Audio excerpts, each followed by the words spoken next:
Impossibly Glamorous Studios presents Tea with Charles, starring Charles St. Anthony. Coming at you from downtown Los Angeles, welcome to the second episode of the Tea with Charles podcast. Here at Tea with Charles, I serve up all the scalding hot topics and current events and entertainment. I am your host, Charles St. Anthony. Make sure to listen to the end of the podcast for details on my audiobook giveaway. There are only 5 left, so make sure you get your copy of my latest audiobook, DTLA Hustler. Here with me to give you all the tea is my straight-shooting, always fabulous co-host for the week, Dorrie. Yay. Hey, Dorrie. Hey, Charles. How are you? I'm great. Thank you so much for joining us. I knew you would be a great co-host. And I need to know, we're here in Los Angeles. We just had these big earthquakes. Where were you when the big earthquake happened? I was currently sitting at a desk by myself looking at iTunes for music. You were looking for music. I was looking for music. Did you know it was the earthquake right away? Actually, I just thought it was like a car passing because the building that I'm at, it tends to shake sometimes. And then it just started getting stronger. And I was ready to leave the building, but I had to get on the desk. Dorrie was ready to bolt. I was ready to go. Because I was walking into my house. I had just walked down the street. And I didn't realize it at first, but suddenly I got like real dizzy and I was like, whoa. Did you really? Yeah, I got dizzy. What? And like nothing broke in my house, but now I can't find stuff. Like I don't know where my piercings are. I don't know where my earrings at. My Fitbit's gone. What? So What did the earthquake eat it? Did it just say, "Hey, I'm hungry, Charles. I think I'm going to eat your stuff"? Either that or the gremlins that always eat my stuff. Wow. But I'm glad you survived the earthquake. I hope Thank you. you get your earthquake pack. I am. Do you have your earthquake emergency pack? If it includes a lot of booze, yes, I do. Mm-hmm. I am prepared. I will be drunk. That's fine. You'll be drunk. I will be drunk. So you'll have your vodka. You'll have your dog. Dorrie has this Instagram for her dog, and I'm slightly obsessed with your dog's Instagram. She is a great dog. I'm a little bit obsessed with her myself. I can't lie. What's the handle for your dog on Instagram? It is Remy Dog, RemyDogg. She is a pit bull. She's 3. I rescued her. Wait, so Remy Dog, is that from hip hop artist Remy Ma? I'm gonna need you guys to stop saying that. No, I don't. I didn't give her the name. Not from Reminisce? No, I didn't give her the name. She came with it. It was. I'm gonna change her name to something else. Maybe. I don't know. It makes me mad pissed off though when I see people's animals got more Instagram followers than me. It's like I am hustling to get a few Instagram followers, and somebody's Shih Tzu's got more than me. I wouldn't mind losing some followers because half those people don't even talk to me. Why? She's got 80 followers, so it's fine. If you guys want to follow her, feel free. Feel free. Remy Dog. Remy Dog. Instagram. Check out Dorrie's dog.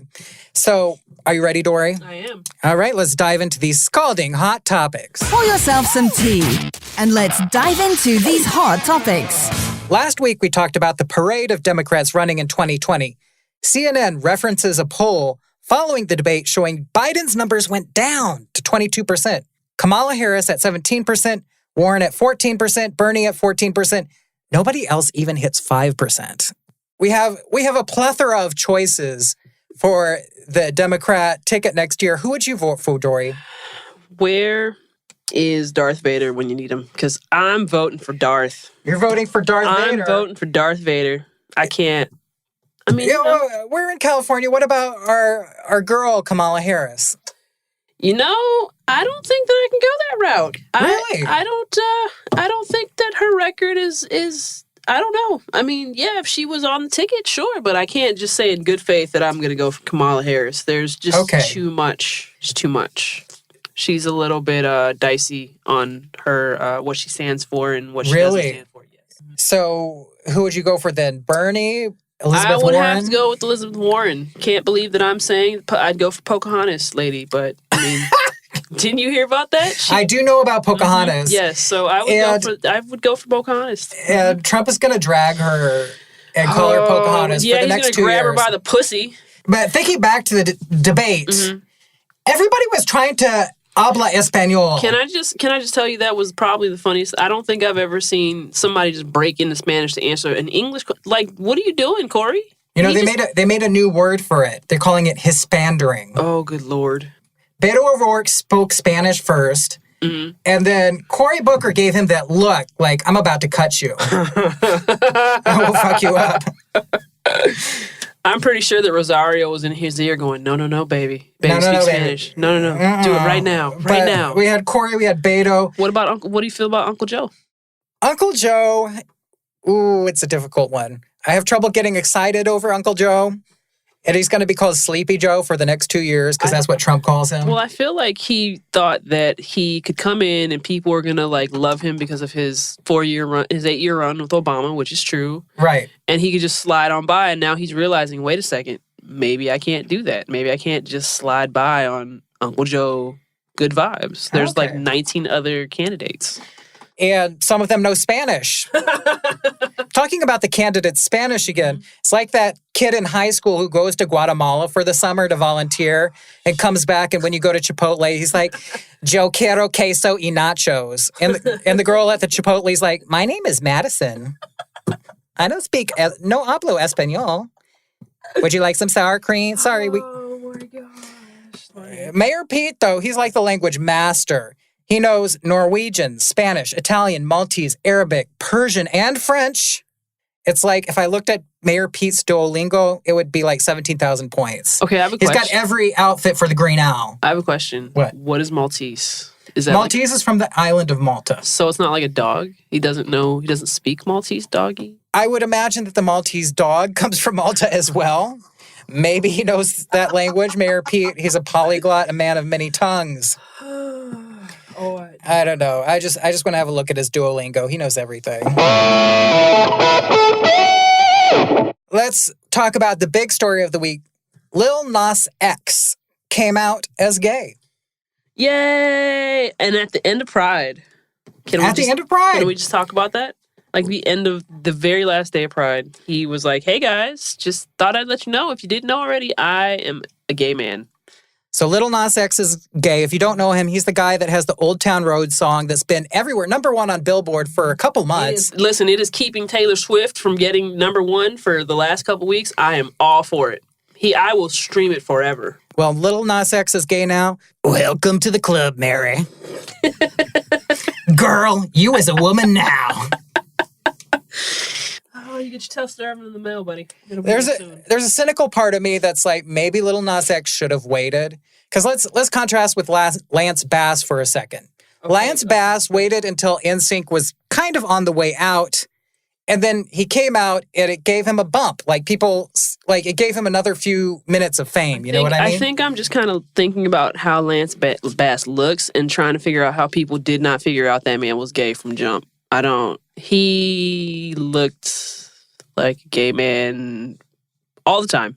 But facts are facts, America. Of NSYNC, the only ones we talk about today are Justin Timberlake and... Did you say Timberlake? Are we going to call him Timber Twink? It's because my brain in Spanish right now from Cory Booker. Call him Timber Twink? Timber Twink. Okay, there we go. But anyway, that's his name. Great for you, Lil Nas X. Welcome to the club. Woo! And I saw that Lil Nas X tweeted, just because I'm gay don't mean I'm not straight. Bitch, I think it mean you're not straight. Yeah. You're not straight, honey. No, I know what he means. I get it. Well, anyway, congratulations to Lil Nas X. It's great that he's giving that representation to the gay youth of today. And he's riding on a horse and he's black and he's doing some country. So I applaud. He's not Darius Rucker. So I applaud that. We applaud Lil Nas X. Mm-hmm. I applaud that. Yes. All right. So Dorrie, are you into horror movies? I am into horror movies, actually. I like horror movies. I love a good horror flick. We've got a few ones in theaters right now. The one that has the best rating on Rotten Tomatoes is Midsommar. Okay. I guess it's Midsummer, but Swedish. Got it. And I checked out Midsommar, and I am traumatized for life. So tell the audience what traumatized you about this film. So Midsommar is about these Americans who go to Sweden, and they go to this little commune village, like in backwater Sweden. It's like if you had Burning Man in an obscure Swedish village. So I have a question. And it's very gory and gruesome. I don't want to give too much away, but I am so never shopping at IKEA again. Woo! It's like PewDiePie on crack, basically. It's like Swedish gone wild. Oh, Lord. When it comes to movies, are you more okay with graphic nudity or graphic, like, goriness? I can do gore. I don't care for nudity because it's just, I've seen boobs and ass. Like, I'm good. You're good? I'm good. Because I would rather have the sex and the nudity. The goriness gets to me, which is why Midsommar is, of the horror movies, it's the one I'm still thinking about, but it's the one that comes with, like, a trigger warning. Right. Were there any black people on this island? Yes. There's a group of Americans that goes to Sweden. But were they white? Or were... There is a black American in the group of Americans. Tell me that the black American lived. I'm not going to tell you who lived and who died. We're going to a cult in Sweden, so... Okay, for one, black people ain't going to a cult in Sweden. Actually, and there's 2 black people from London that go. They're not American, they don't count. They don't count. Dorrie, you are harsh. I'm just saying, Jesus. Listen, black people are not trying to get caught up in a cult because you know what happens in a cult? You drink the Kool-Aid, you die. We all know. Well, it's a cult in the rural village in Sweden, and it's much. Okay. I thought it was a great movie, but it's a lot. So if you're easily triggered, watch out. It's kind of hard to watch. With Midsommar, was there any standout actors or actresses that you really enjoyed? The lead actress, Florence Pugh, was excellent. She really did a great job, and she's up and coming. She's going to be in a few new movies coming out. She's going to be in the new Black Widow movie with Scarlett Johansson. So she's really a name to watch. If you can handle the gore, check out Midsommar with Florence Pugh. If not... So my follow-up question is, what was it about her performance that you enjoyed? She turned it out, basically. It's like she goes through a very large range of emotions. You know, she goes from ecstatic to desperate to depressed. So she's able to carry the scene. She carries the movie, really. I really think we're going to be seeing a lot more of Florence Pugh. Okay. And if you can handle the gore, check out Midsommar. Got it. In addition to Midsommar, I also saw Annabelle and Child's Play, the new Chucky movie. Annabelle, it's from the Conjuring universe. I enjoy all of the Conjuring movies. I think this Annabelle movie was probably the best Annabelle movie. Okay. And it has 3 young actors, 3 teenage actors. I usually don't like teenage actors, but these 3 are really great. And they did a great job in Annabelle. Got it. Child's Play, the new Chucky movie, it's brought up some topics that I think we're going to be talking about for a while. Well, for one, do you have Siri or Alexa in your home? I am way too paranoid of a person to walk around where the government can listen to the things I say because they've already got my phone. Exactly. So that is a big fat no. We actually have 2 Echoes, and I remember when the whole controversy of the Echoes were listening to what you were saying. I disconnected those things so quickly. I was like, so it's a wrap. We're not doing this. And they are disconnected, and one of them's in a box, and my girlfriend thinks I'm crazy, but... I do not think you're crazy. I want to delete my entire Facebook. However, I've got friends on Facebook from 20 years ago that I don't have any other way to contact them. Or you've signed into so many apps, so many things to Facebook that Facebook is literally like the devil because you can't go anywhere without having a Facebook. Having a Facebook is like having a telephone in the 90s. Yes, correct. In addition to Facebook, I'm afraid of where I search. So when I instead of Google, if I want to look at my adult images. Just say porn, Charles. If you want to look at porn. If I need to rub one out, I go to DuckDuckGo. Basically, the app is called DuckDuckGo. It doesn't track what you're looking at. Listen, I go to YouPorn daily, so it's fine. I'm just putting it out there for the people. I look at porn. I know porn is. Wait, so do you care where you search porn on? Oh, no, I go to DuckDuckGo. I'm not crazy. I don't go to Google. Google is evil. I don't even have Google on my computer. Exactly. When I need to search Brazilian Daddy Orgy, I have to go to DuckDuckGo. Wait, is that an actual... Tell me is that an actual thing? Is that an actual title? I don't know. Check in DuckDuckGo and find out. I think you should just tell me. I think you should search Brazilian Daddy Orgy and then write back to me. I brought up Child's Play because you told me about it. There is a TV show that's kind of like the Twilight Zone for 2019 called Black Mirror. Black Mirror. On Netflix, right? So why don't you tell our audience what this episode of Black Mirror is about? So the episode of Black Mirror is literally about people living in like I don't know, like maybe 40 years into the future where your whole life is based on how many stars you get. So if you walk into a coffee shop and they give you great service, you give them 4 stars or 5 stars. And the higher that your score is, the more access you have. The lower that it gets, the less access you begin to have, the less circle of friends that you have. And you watch this woman who is trying to get like this high percentage of people to like her. And she's trying so hard that she starts falling and she literally goes crazy. I checked out this episode too, because in the episode, literally every interaction that you have gets rated 5 stars. So you go to Starbucks, they give you 5 stars.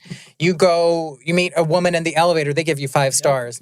Take a selfie. Like people, it's like selfie culture. It's like selfie culture, like just blown up because you're just like Instagramming and liking everybody's page and smiling while you have to smile constantly. Like you have to be happy constantly. Oh, I'm already there, honey. So I've got my books out and I'm terrified of reviews. So there are times when I really want to tell somebody to kick rocks and I'm like, oh, goodbye. Nice to meet you. And just smiling. Because I'm like, all right, well, anybody can go there and give me a 5-star review, but they could also give me 1 star. So why are you terrified of reviews, Charles? Because there's a couple, most of my reviews are good. Mm-hmm. There's a couple out there that are basically anonymous and basically tell me I'm worthless and ugly and stupid and not to read my books and to recycle my books. You realize that like you are doing what 95% of the population is not doing, which is you're actually publishing your own stuff. And the people that are leaving anonymous reviews are people that would never in their life, that they would never do it because they're too scared. They're too scared of the power that you have because you're doing it and they're not. Thank you for the vote of confidence. I've read some of Charles's books, and let me tell you, I sit there and I will laugh. I think I finished his books, and I will live tweet him as I'm reading lines, and I'm like, "This was hilarious. Keep that. Keep doing that." I will ask him questions on the stories that he's writing. I'll laugh. I've laughed at the stories that I've read. Well, hopefully, we want to hear Dorrie's stories too. So hopefully you put something out. Hopefully one day. And I will give you a 5-star review because that's how good I am. I'm not going to be like one of the bitches in the Black Mirror episode wearing all their pastel and giving you like 2 stars. They just can't handle it. Probably the biggest story in entertainment this week is Taylor Swift versus Scooter Braun. This is like Mike Tyson versus Evander Holyfield, where Mike bites Evander's fucking ear off. So for those who don't know Scooter Braun, he's a big name in music. He is manager of Kanye West. Yep. He's a manager of Justin Bieber. Mm-hmm. And he is or was the manager of Taylor Swift. And they had a falling out a couple years ago because she wanted more control of her master. She's been asking to have her master recordings back for a while. Anyone who knows the music industry knows that this is not that easy. Nope. Even Prince did not get his masters back. Not. And Taylor's record company, Big Machine Recordings, offered to give her masters back, but they basically were making her an indentured servant. Now, for the people that don't know, Taylor Swift's dad had a 5% buy-in to Big Machine, I believe, when she was 15. I think it's 5% or 15%, but he did have he owned a share of Big Machine. Yes. So Big Machine offered to give her masters back if you stay chained to them for the next 10 years. Yes. And she passed on that. Yes. And they ended up selling to Scooter Braun, who she has a beef with. Yep. Taylor took her beef public by posting on Tumblr that she was angry that Scooter now owned her recordings. Okay, there's one thing about Taylor Swift that I have to give her credit for, controlling the narrative. Right. The smartest thing that she did, she got on Tumblr at 7 a.m. in the morning, I believe 7 or 8 a.m. in the morning, and she wrote this on Tumblr, and it went viral within 2 to 3 hours. And by the time that Scooter and his people, his wife, Scott Borchetta, responded, she had already written the narrative. And what are you going to say to that? You can't defend yourself because you took too long to respond. She's already put you out there, man. Her Taylor Swift fans are swarming Scooter Braun. They're doxing him. The people around Scooter Braun did not take this lightly, though, because his wife clapped back. What did Scooter's wife have to say? This is hilarious. Worst burn. You were given the opportunity to own your masters, you passed. Your dad is a shareholder and was notified, and Borchetta, the CEO of Big Machine, personally told you before this came out. So no, you didn't find out with the world. Yeah, also goes on to slam Taylor's tendency to collect and drop friends. I mean, listen, she got personal. She is now friends with Katy Perry again, which is interesting. That video that they did together, this last video. Right. That was interesting. The video she released during Pride. Yes, which I did not like. She makes up with Katy Perry. Yes. They bury the hatchet. Yes. So I see a collaboration coming real soon. Maybe they'll do a Bad Blood 2. Possibly. I mean, that'll be interesting. Are they going to make out at the end of it? Or So at the end of the day, are you Team Scooter or Team Taylor? I can't believe I'm saying Team Scooter. I don't care for Taylor Swift, but I do have to say what she did is pretty ingenious. She got in front of the narrative. She spun it. She literally played it like a politician. She got it. I think that what Scooter did, if this is what Scooter did, then it's not right. It's not okay.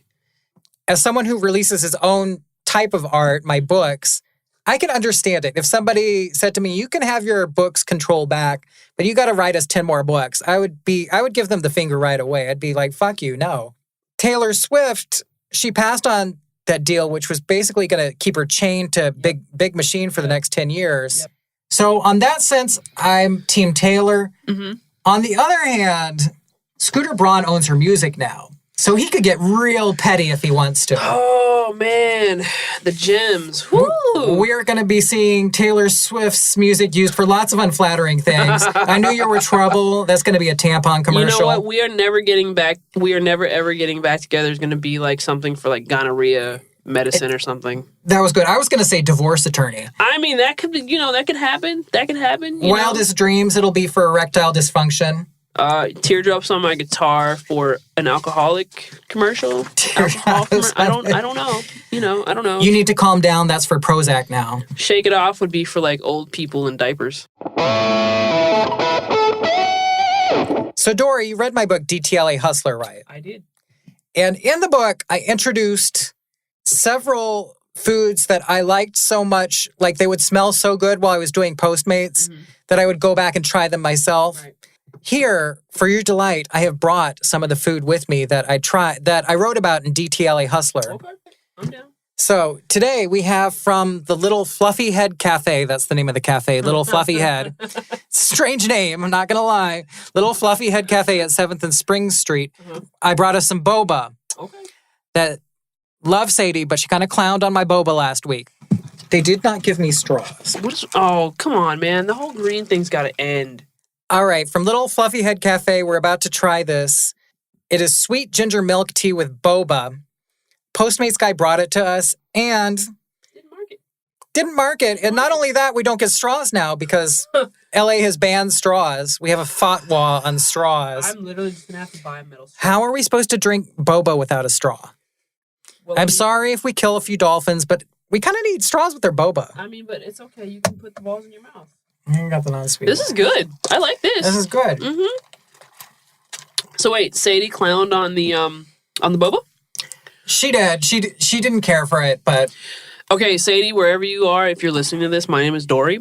We love you, Sadie. And I am a boba drinker, and I get teased all the time by my white friend Kel about drinking boba. That they say that it is the whitest thing that I could ever do, but I love it, and it's tasty.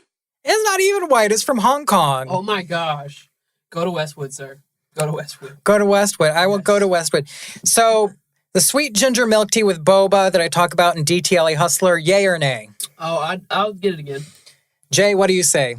Give it yes or no? Oh, he's giving us a thumbs up. All right. So, if you get a chance, I don't know how we're supposed to get to the bobas without a straw, but we'll just have to suck really hard. And now for some news that's truly important. So here at Tea with Charles, we pride ourselves on bringing you the hardest-hitting news stories. And this week, our hard-hitting news story is from Alabama. Of course it is. Of course it is. This was in USA Today the other week. An Alabama man who denied feeding methamphetamine to a so-called attack squirrel he considered a pet has been arrested on new charges. Can I just say, why does is he related to Roy Moore? I wonder, are they cousins? I wonder if they're cousins. It's possible. Is he from Alabama too? Yes, he is. Yes, he is from Alabama. So I mean, you got your meth head cousins, and he likes little fucking 15-year-olds. So they've got to be related. They've got to be related somehow. Mr. Man with the attack squirrel. The Limestone County Sheriff's Office tweeted that a 35-year-old Mickey Polk was caught Thursday night following a chase in which he rammed an investigator's vehicle. Authorities had been seeking Polk on multiple felony warrants unrelated to the squirrel he named D's Nuts. The jokes just write themselves. Which was made infamous after police said they were warned about a meth-fueled squirrel that had been trained to attack. So I want to know, did the squirrel attack the cops? I think they went to his house on other things and found out he had the attack squirrel. But I mean, you can't call it an attack squirrel if it doesn't attack the cops, though. Come on. You got to attack the cops at least one time. Just sick the squirrel on cops just one time. The jokes just really write themselves for this story. We have a man in Alabama with a squirrel he named D's Nuts that he is feeding methamphetamine to. I mean, can you imagine? Just he's gonna get the squirrel and fling it. Here's D's Nuts, and he just flings it at the cops. Like I would love to see a movie. I can tell which squirrels are on meth. I'm just saying. They run real fast. Oh my God. We got D's Nuts is tweaking for some acorns. He's like. It's like, so he's like that guy in Ice Age, the acorn, the squirrel in Ice Age. Yes. Maybe that is D's Nuts. That could be. Based on a true story. Might be a great-grandfather. Mm-hmm. I have to say, if you're listening, please don't give your squirrels crystal methamphetamine. Oh, no, please give them crystal methamphetamines and write into Charles when you do it. Because he's gonna want to talk about the story. So you find a squirrel, feed it either meth. Feed it meth. Or speed. Or is it the same thing? Yeah, I don't do the drugs, so I don't know if that's... I don't do the drugs either, but I know the gays called meth Tina. So if your squirrel is going to do a dance with Tina, send us a video. We'll put it on the air. Yes, yes. So, or if you have seen a squirrel that you think is on meth, send the video to Charles. Go ahead. I think that'd be great. So, Dorrie, how was your Pride season? My Pride season was very quiet. I'm a little bit too old to walk around the heat. Because I want to see you in some sequin coochie cutters. Rainbow colors. I think it's time for me to go. I think that this segment is now over. Shut up. I think I would never. So Pride season for me was very quiet. Okay. I didn't do much. I didn't go out. It's a little bit too warm, and WeHo is full of the things that you like.